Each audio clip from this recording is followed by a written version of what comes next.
Hey guys, welcome back to another video. I wanted to show you a great 2-on-2 drill that we do. It's called Cowboy Competitive.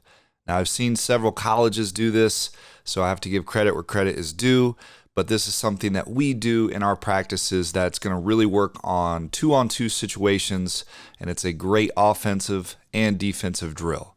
Now offensively, it's a great 2-on-2 situation drill where you can work on things that are going to be within your offense. So I really encourage you to work on ball screens or dribble handoffs, whatever you do within your offense, try to implement that into this drill. But it's also a great defensive drill because you are working on guarding in space. So it's short closeouts into guarding 2-on-2 in space. So it is a difficult defensive drill. So as you see, you'll have two groups on the baseline or two lines on the baseline, two lines up top. We try to split up the teams evenly to make it as competitive as possible. Now baseline, they will pass it to each other, and then it starts a short closeout. And then once that offensive player passes it to the top of the key, it becomes live. It's a 2-on-2 situation. Now, we want this drill to be short and efficient in time, so it usually is between 8 and 10 minutes of your practice. You really only need maybe 8 total players to do this drill. You could have 4 on the baseline and 4 up top.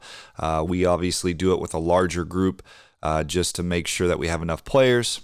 But again, we will do short segments. So we will do, like the white team gets offense for 2 minutes to 2.5 minutes, and then blue will switch. So you want this to be quick, efficient. You want, again, you only have a certain amount of time, so you want to get as many possessions as possible. Now, how do we keep score? We will keep regular scoring for the offense, so they can score 2s and 3s.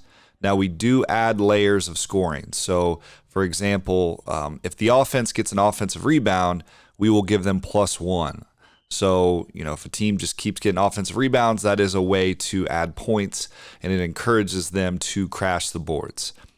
Defensively, you don't get any points for a stop. You just, you're keeping the offense from scoring, but defensively you can score if you take a charge. So we will give +3 points if the defense takes a legitimate charge.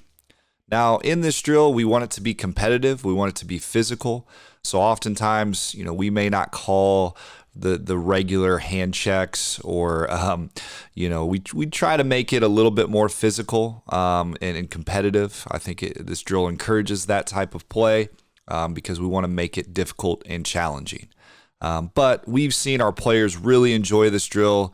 They get gassed up for it. They like this drill when we do it in practice, and it's a great way to be efficient with your time, but still work on the things that you want to work on. I think anytime you can put the defense at a disadvantage or make it challenging on your defense, that's going to be beneficial in your practice. Now you see within our drill, the white team has gone for their 2 minutes or 2.5 minutes, and now the blue team will be on offense. So there is a little bit of an advantage to starting on defense because now you know how many points you need to score once you are on offense. We will go both teams will get offense on the right side of the floor, and then we will switch over, as you see later in the video, to the left side of the floor. So we try to get both of the sides of the floor just to work on different actions and playing defense on either side of a ball screen or a dribble handoff. The other thing, encourage your players to play it like a game, right? So they need to guard the players. They should know their teammates' skill sets or skill level, and they should guard it according to their skill sets. So, for example, if you're closing out on a shooter, you have to close out in a different way than if you were closing out on a driver.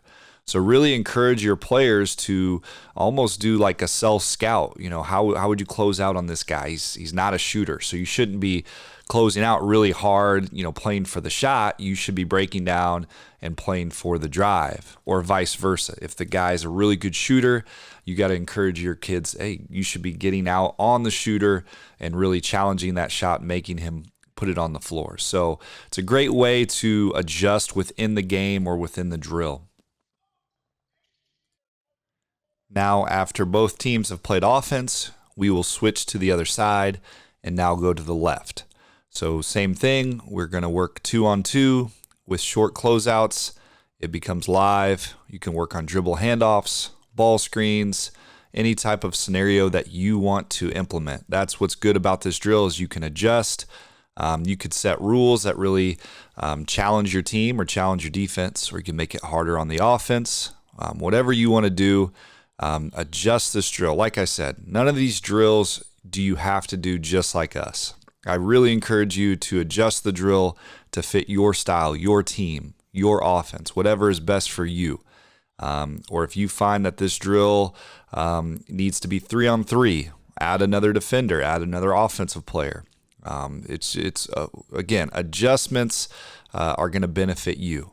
This is just a template to show you guys how to do a drill that I think is very competitive, works on different scenarios, and again, I think is a very competitive drill that the players will enjoy.